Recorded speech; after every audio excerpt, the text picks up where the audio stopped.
Welcome in. Seahawks Today by Chat Sports. Tyler Jones here with you. Thanks for joining us. Coming up on today's show, we have the latest update out of Seahawks Minicamp. What is going on with your Seattle Seahawks? We have some top storylines that we want to get you and tell you about coming up in just a matter of moments. Before we do, a little survey that I want to poll the 12s out there. Who, in your opinion, is the greatest Seahawks player of all time? Now, granted, the Seahawks have had a long history, and I'm not asking who your favorite is. Who do you think objectively is the greatest Seahawks player of all time? Tell me what you think in the comments section. We'll get started with today's show. So, Minicamp, what we're going to do is we're going to go through some of the top headlines throughout Minicamp so far of what's gone on with your Seattle Seahawks to this point. And it's been pretty interesting. Remember, Minicamp, different than OTAs, is mandatory. Everyone is required to be there. So with that, let's get started with Devin Witherspoon.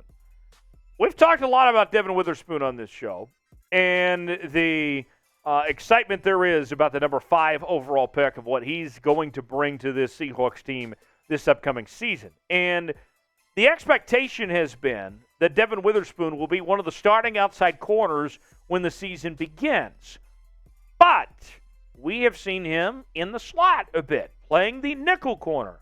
Could that end up being a possibility? Is that where Devin Witherspoon ultimately is going to end up? Here is more from the Seattle Times. A few of his snaps came in the slot, playing nickel corner for what appeared to be the most work he has gotten in the spring, having appeared to play mostly outside corner previously.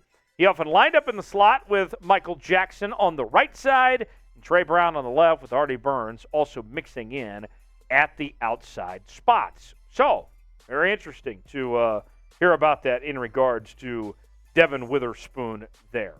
Now, with Devin Witherspoon, we mentioned, this guy was your first-round pick at number 5 overall out of Illinois and was, very highly thought of, right? Mel Kiper had him as the number 1 corner and number 5 overall player on his big board this year. So the Seahawks get a player that has a lot of hype, a lot of expectations.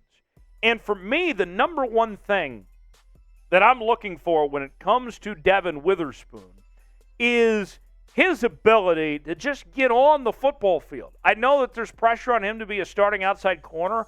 I understand that. But the number one priority for Seattle should be, let's just find a way to get him out there. And Mike Jackson's been impressive in his own right. Mike Jackson obviously playing with a chip on his shoulder, something to prove here. I think the main thing is you get him on the field and you work him from there. Outside corner would be the ideal situation, but as long as he's out there, that's what matters the most. Let's not forget about that. Tyler Lockett had this to say about Devin Witherspoon. He stood out to him saying this: I love him. I love the way that he plays. Being able to see how he plays when we're out there doing a faster walkthrough, when I'm watching him out there as he's doing his little movements, you can tell he knows the game. You can tell he knows when to sit, when not to sit, when to jump, and when to play it safe. So we want to ask the 12s watching out there today, who is ultimately going to be CB2?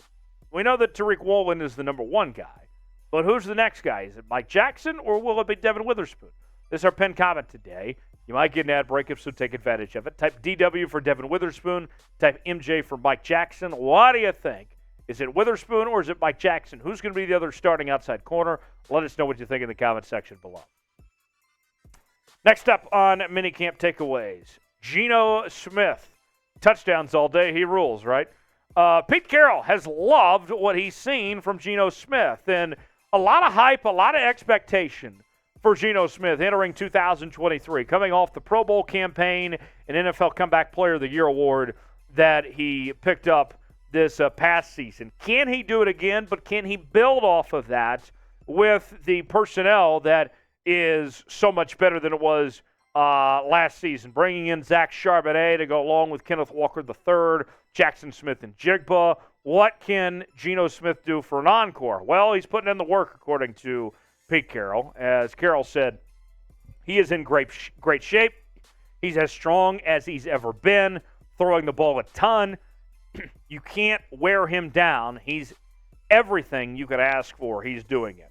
Sounds like a strong endorsement there from Pete Carroll on his quarterback. Geno Smith coming off a season where he threw for 30 touchdowns and 11 interceptions, had one of the highest completion percentages in the National Football League, a nice completion percentage just above 69% there with over 250 yards passing a game last season.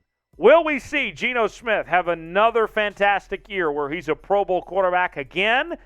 What do you think? Y for yes, in for no. Are you buying Geno Smith? Was it a one-year wonder, or is this Geno Smith here to stay? Tell us what you think in the comment section. Y for yes, in for no. Father's Day is just around the corner, Seahawks fans. And what better way to take care of Dad than getting him not just a Seahawks shirt, but a Seahawks hat as well. I got good news for you. The shirt-hat combo that we offer from time to time here on the channel is back. It's in stock. You can get yours now for just $23.99. And on top of that, you can get it in time for Father's Day. So you can take care of Dad. Maybe you split it up. Maybe you say, Dad, you get the hat, I get the shirt. Okay? You don't have to tell him that either. Whatever you're feeling, you can get this hat combo, shirt-hat combo, on sale now, $23.99 at chatsports.com/12combo. This can be yours. Maybe it's just for you. Maybe it's for the kid. I don't care. Whatever you're feeling, you can get this awesome combo. It looks great. Emerald City football, the hat as well. Just $23.99 at chatsports.com/12combo. Get yours now.